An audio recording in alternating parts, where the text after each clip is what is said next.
ವನದುರ್ಗಿ ದೇವಸ್ಥಾನದ ಬಗ್ಗೆ ಗೌತಮಿ ಜಾಧವ್ ಅಂತ ಒಬ್ಬರು ಆರ್ಟಿಸ್ಟ್ ಯಾವಾಗ್ಲೂ ಹೇಳ್ತಾ ಇರ್ತಾರೆ. ಈ ರೀಸೆಂಟ್ ಕೂಡ ಮಾತಾಡೋದನ್ನ ನಾನು ಕೇಳಿದೆ. ಕ್ಯಾನ್ಸರ್ ಪೇಷಂಟ್ ಇದ್ದವ್ರಿಗೂ ಕೂಡ ವನದುರ್ಗಿ ಏನು ಕೃಪಾ ಕಟಾಕ್ಷದಿಂದ ಆರೋಗ್ಯವಂತರಾಗಿದ್ದಾರೆ, ಆರಾಮಾಗಿದ್ದಾರೆ. ಆಮೇಲೆ ಇನ್ನೂ ಒಂದಷ್ಟು ಈ ತರದ್ದೇ ಒಂದಷ್ಟು ಇನ್ಸಿಡೆಂಟ್ ಗಳನ್ನೆಲ್ಲ ಹೇಳ್ತಾ ಬಂದ್ರು. ನಿಮ್ಗೇನಾದ್ರು ಆತರ ಮಿರಾಕಲ್ ಅಥವಾ ದೇವರಿಂದ ಹೀಗಾಯ್ತು ಅಥವಾ ನಾನೇನೋ ಒಂದು ಬಚಾವಾದೆ, ಏನೋ ಆಗೋದು ತಪ್ಪೋಯ್ತು, ಈ ತರದೆಲ್ಲ ಅನ್ಸಿದ್ಯಾ? ಆಗಿದೆ, ನನ್ಗೆ ಸುಮಾರು ಸಲ ಆಗಿದೆ. ನನ್ಗೆ ಮುಂಚೆ ವೀಸಿಂಗ್ ಪ್ರಾಬ್ಲಮ್ ಇತ್ತು. ನನ್ಗೆ ಶೂಟಿಂಗ್ ಅಲ್ಲೂ ನಾನು ಒಂದೆರಡು ಸಲ ICU ನಲ್ಲಿ ಹಾಕಿದ್ದಾರೆ. ನಾನು ರಥ ಕಲ್ಯಾಣ ಮಾಡ್ಬೇಕಿದ್ರೆ ಆಗಿತ್ತಿದ್ದು. ಅದಕ್ಕೆ ಎಲ್ಲೂ ಪರಿಹಾರ ಇರಲಿಲ್ಲ. ಆ್ಯಂಡ್ ನಾ ಡಾಕ್ಟರ್ ಹತ್ರ ಕೇಳಿದಾಗ್ಲೂ ಇದೇನು ಇಲ್ಲ, ನಿಮ್ಗೆ ಆ್ಯಕ್ಚುಲಿ ಏನು ತೊಂದರೆ ಇಲ್ಲ, ಏನು ಸಮಸ್ಯೆ ಇಲ್ಲ ಅಂತ ಹೇಳ್ತಿದ್ರು. ನಾನು ವನದುರ್ಗಕ್ಕೆ ಹೋಗ್ತೀನಿ. ವನದುರ್ಗಕ್ಕೆ ಹೋದಾಗ ಅಲ್ಲಿ ಗುರುಜಿ ಹತ್ರ ಮಾತಾಡಿದಾಗ ನಂಗೆ ಈ ಥರದೊಂದು ಪ್ರಾಬ್ಲಮ್ ಇದೆ ಅಂತೆಲ್ಲ ಹೇಳ್ತೀನಿ. ಒಂದು 5-6 ತಿಂಗಳು ನೀನು ಕಂಟಿನ್ಯೂಸ್ ಆಗಿ ತೀರ್ಥ ಸ್ನಾನ ಮಾಡು, ಇಲ್ಲಿ ಬಂದು ತೀರ್ಥ ಸ್ನಾನ ಮಾಡ್ಕೊಂಡು ಹೋಗು.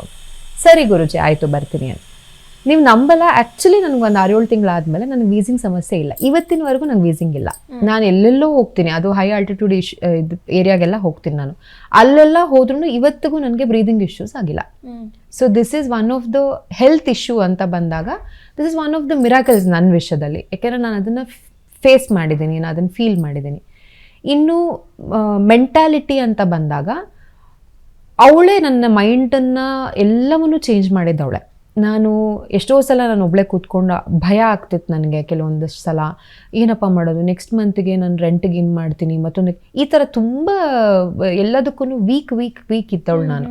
ನಾನೆಲ್ಲ ವೀಕ್ನೆಸ್ಗಳನ್ನೂ ಸ್ಟ್ರೆಂತ್ ಆಗಿ ಬದಲಾಯಿಸಿರೋದು ಅದೇ ಅಮ್ಮ.